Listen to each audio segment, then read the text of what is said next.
Oke, bismillahirrahmanirrahim. Assalamualaikum warahmatullahi wabarakatuh.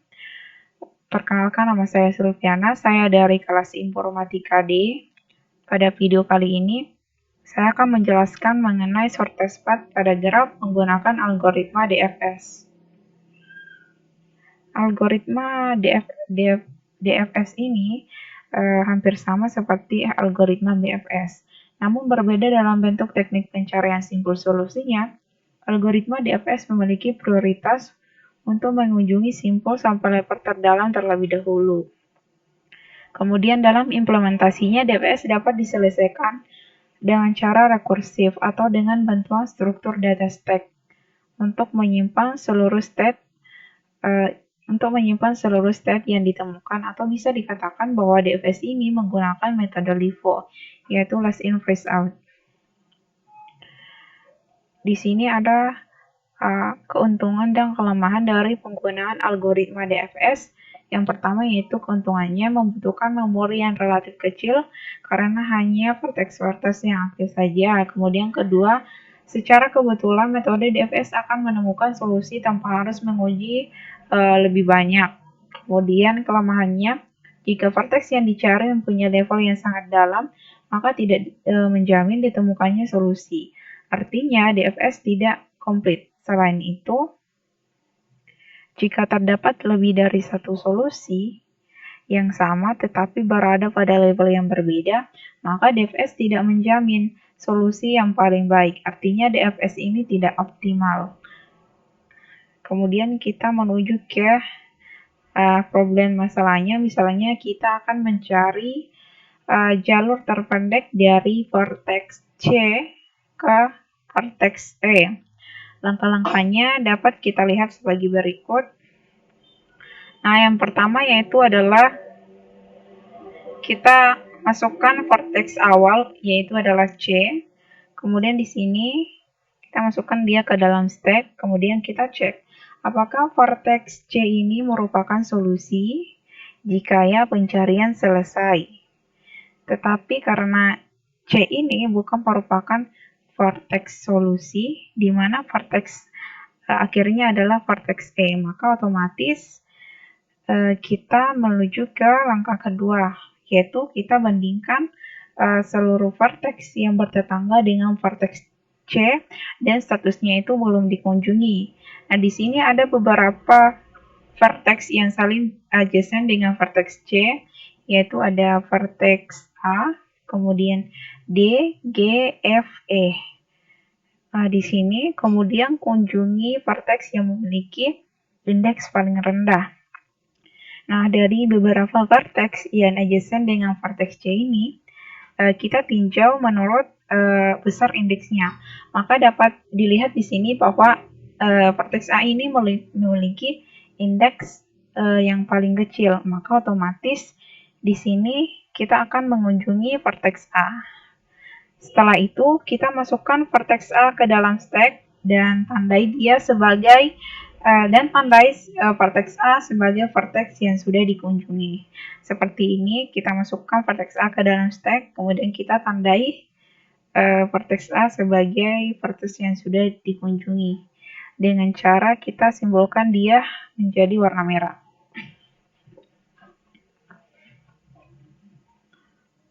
Nah, kita berada di angka vertex A, maka di sini kita akan cek apakah vertex A merupakan solusi, dan lagi-lagi vertex A ini bukan merupakan solusi. Maka selanjutnya kita bandingkan seluruh vertex yang bertetangga dengan vertex A yang belum dikunjungi. Di sini ada beberapa vertex yang adjacent dengan vertex A, yaitu diantaranya adalah vertex B, vertex D, dengan vertex C.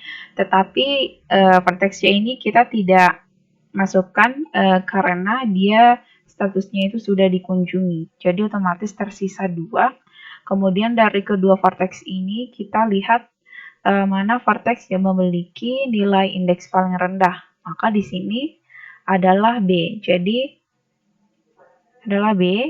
otomatis vertex yang akan kita kunjungi selanjutnya adalah vertex B. Setelah itu kita masukkan vertex B ke dalam stack dan tandai vertex B sebagai vertex yang sudah dikunjungi. Seperti ini.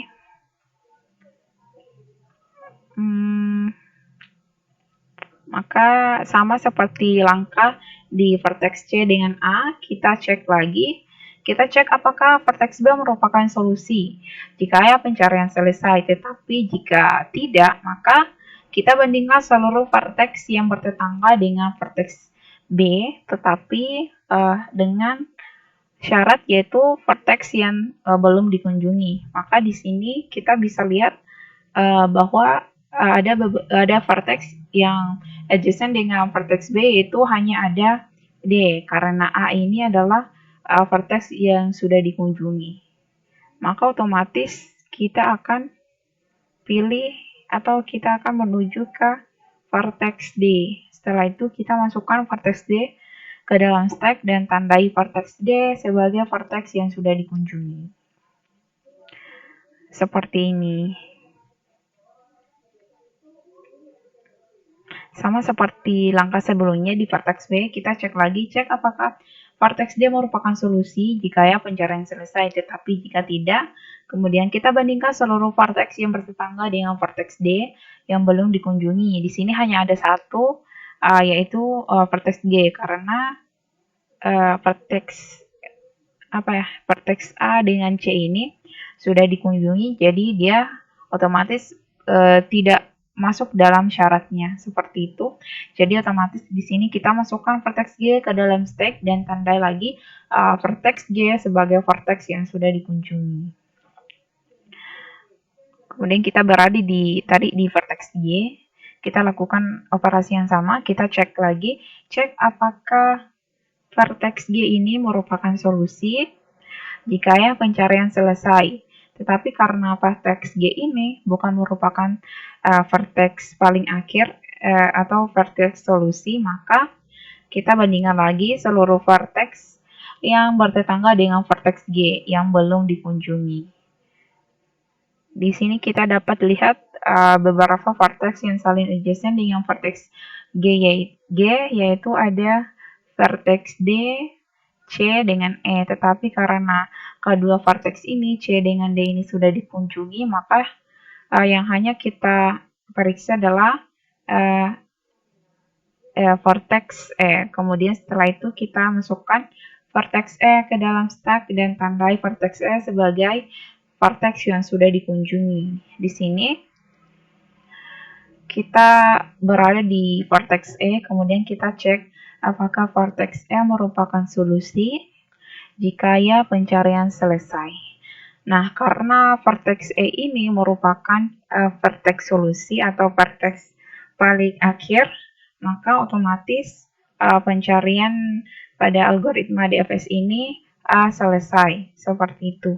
Di sini dapat kita lihat alur atau jalur yang kita lewati dari vertex atau jalur terpendek dari vertex C ke vertex E, yaitu ada C, A, B, D, G, E, seperti ini. Setelah itu kita hitung total jumlah bobotnya. Di sini ada misalnya C ke E itu adalah 5, kemudian A ke B itu adalah 7, kemudian B ke D itu adalah 2, kemudian D ke G itu adalah 7, kemudian G yang terakhir adalah G ke E adalah 2, kita hitung jumlahnya adalah 23. Jadi total jaraknya adalah 23 dengan jalur lintasannya seperti ini.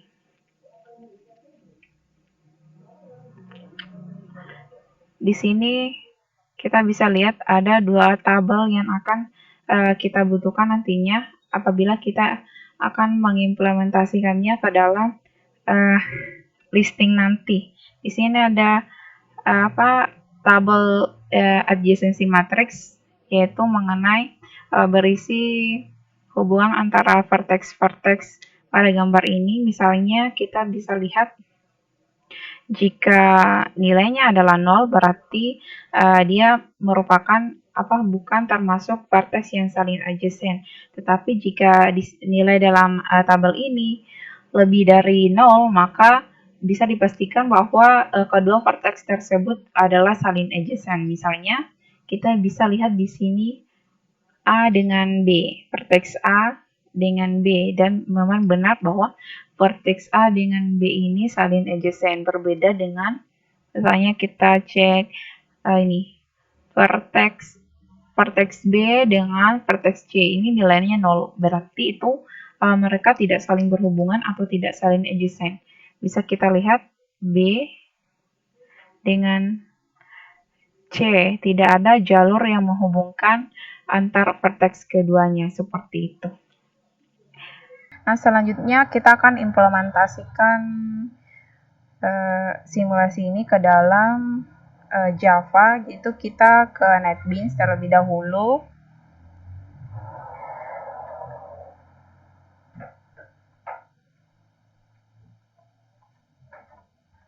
Public static void main tab. Oke, di sini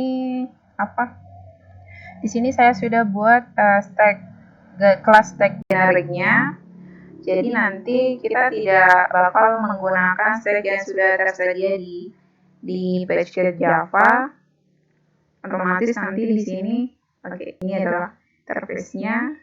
Kemudian ini kelas stack generiknya. Jadi ketika kita menggunakan stack generik yang kita buat sendiri, jadi nanti kita nggak bakal impor hasil Java stack seperti itu. Dan langsung saja kita masukkan datanya. Kita copy saja. Oke. Label, Ctrl C. Seperti ini. Supaya lebih rapi, kita format terlebih dahulu. Yang pertama kita buat adalah array boolean. Di sini kita buat array boolean visited sama dengan new boolean sepanjang label. Di sini kita buat tag untuk menyimpan indeks labelnya. Itu kita tipenya adalah stack kelas ini, kemudian stack integer, kemudian namanya misalnya vertex, kemudian new stack integer. Seperti ini. Selanjutnya ada yang salah Oke, ini adalah i. Selanjutnya kita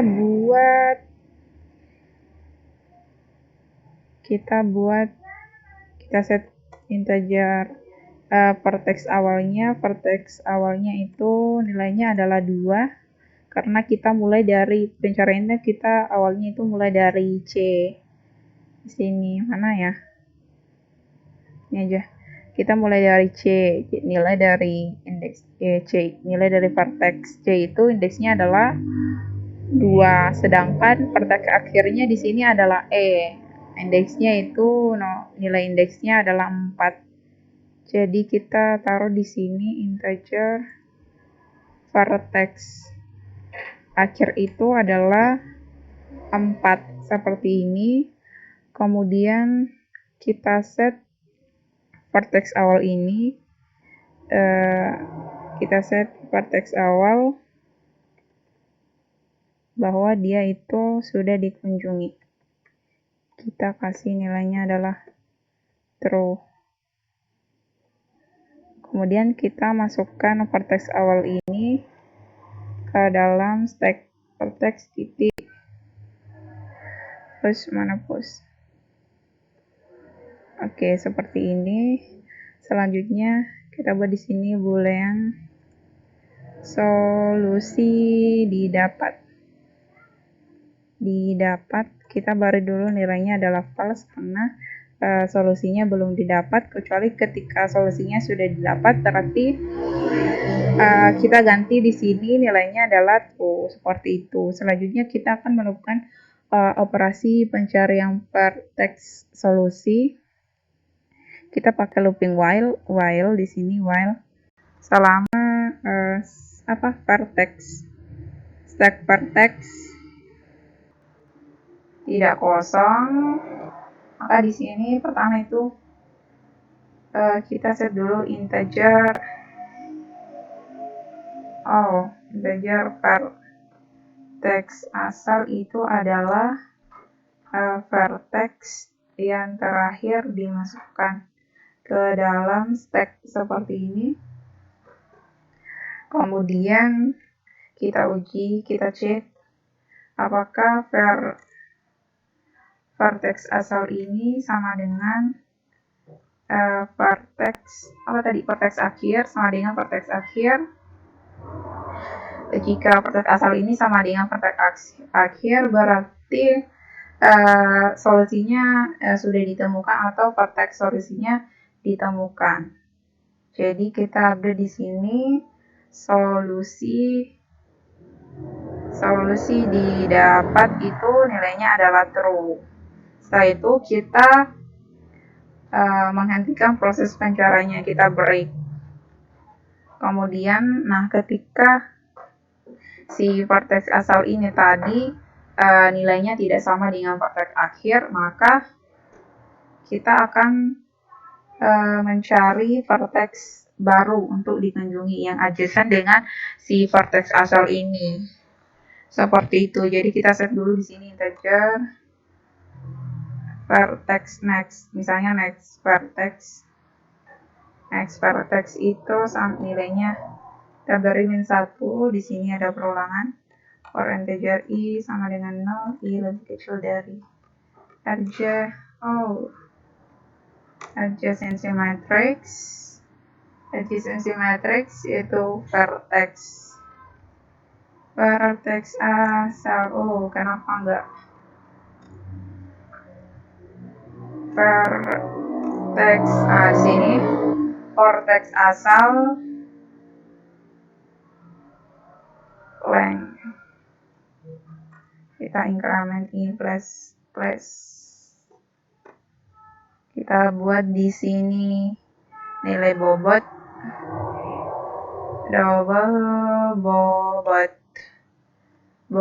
itu adjacency matrix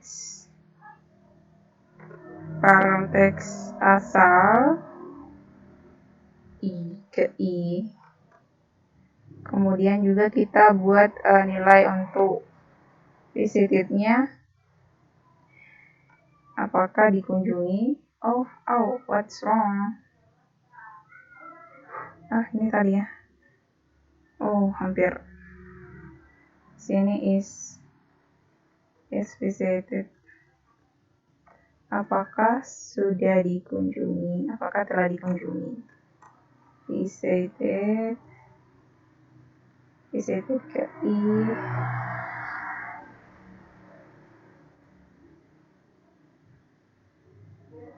Harus ada di sini boolean ya.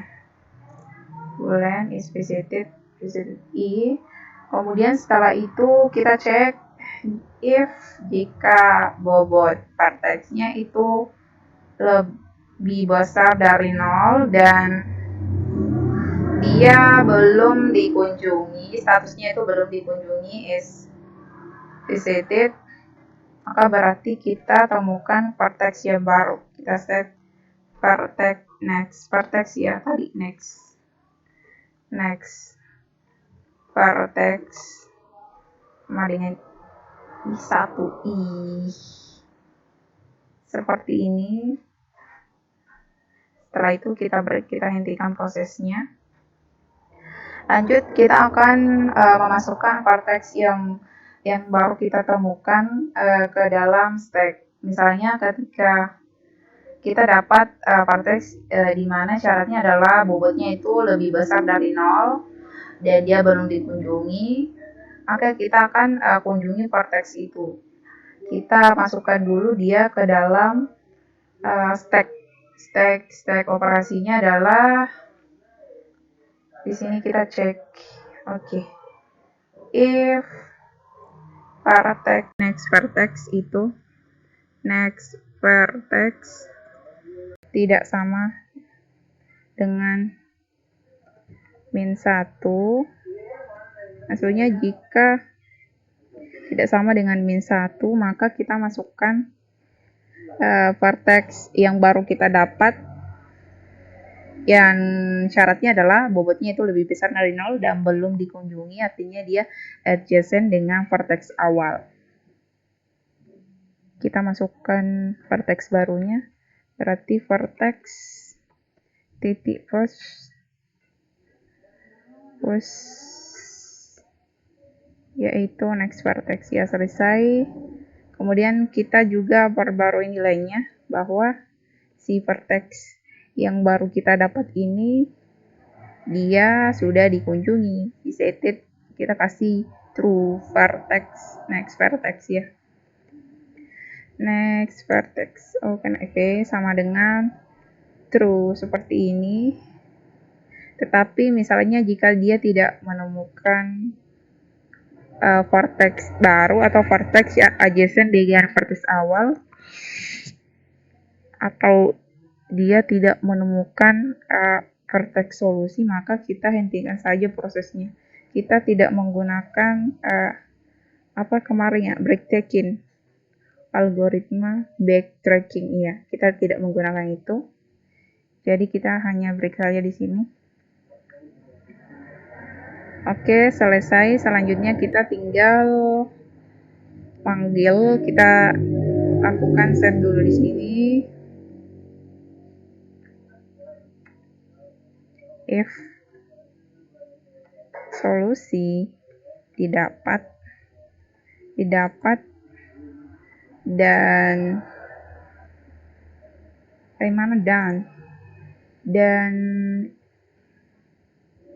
stack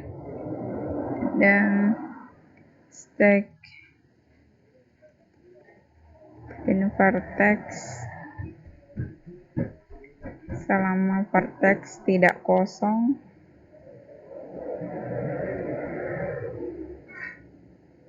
kita tampilkan path-nya, jalur lintasan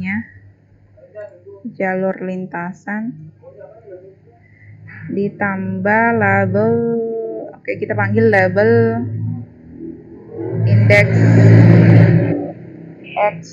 Kita panggil label index vertex awal. Salah.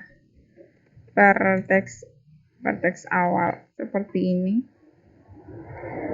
Kemudian kita buat di sini double untuk menghitung total bobotnya. Double total bobot, misalnya dulu adalah 0. Kemudian kita lakukan perulangan for integer i sama dengan 1, i lebih kecil dari vertex titik size i plus. Kita buat di sini integer a, stack vertex titik get i kurang 1, integer b sama dengan vertex titik get i. Kita set di sini double bobot tambah, kita menambahkan seluruh bobotnya Kemudian kita search jalur lintasannya, print,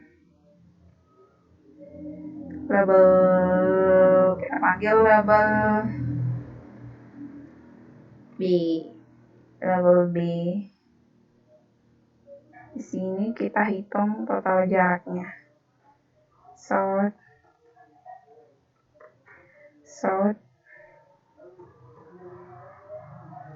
total jarak atau bobot itu tambah total bobot seperti ini. Ini sudah jadi.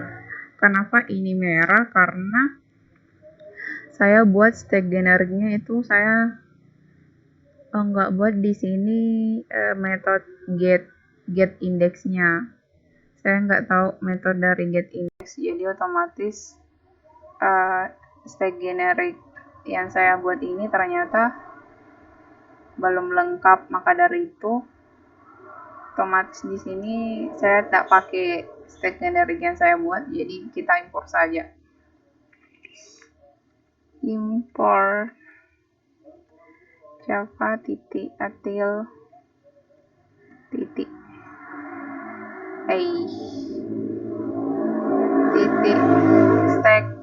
stack mana stack di atas seperti ini. Masih saja salah di sini.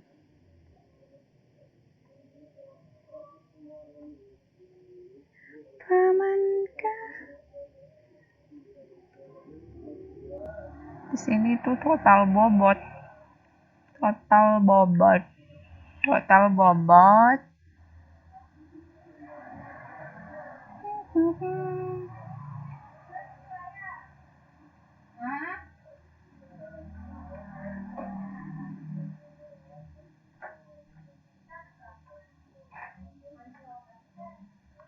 Ada yang kurang ya di sini, itu adalah double bobot. Sebelum kita panggil, kita buat dulu double bobot. Itu sama dengan adjacency matrix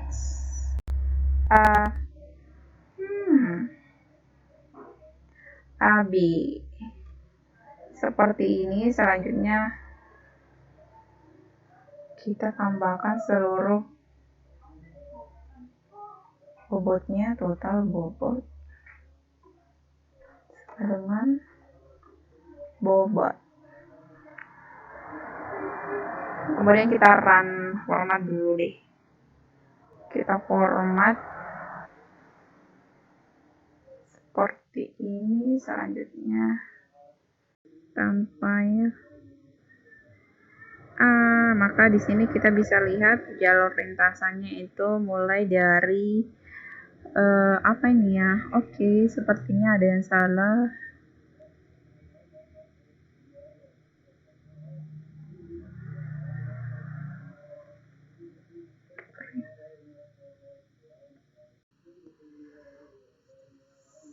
Oke, di sini jalur lintasannya adalah kita mulai dari C sampai ke berarti CA, BD, GE dengan total jaraknya adalah 23. Itu sama dengan ketika kita buat simulasinya. Kita lihat di sini sama jalurnya yaitu CA, BD, GE. Kita lihat di sini CA, BD, GE. Dan total bobotnya itu 23 atau jaraknya. Di sini juga total jarak atau bobotnya itu sama dengan 23. Saya kira itu saja video mengenai sort test path pada graf menggunakan algoritma DFS. Saya akhiri. Wassalamualaikum warahmatullahi wabarakatuh.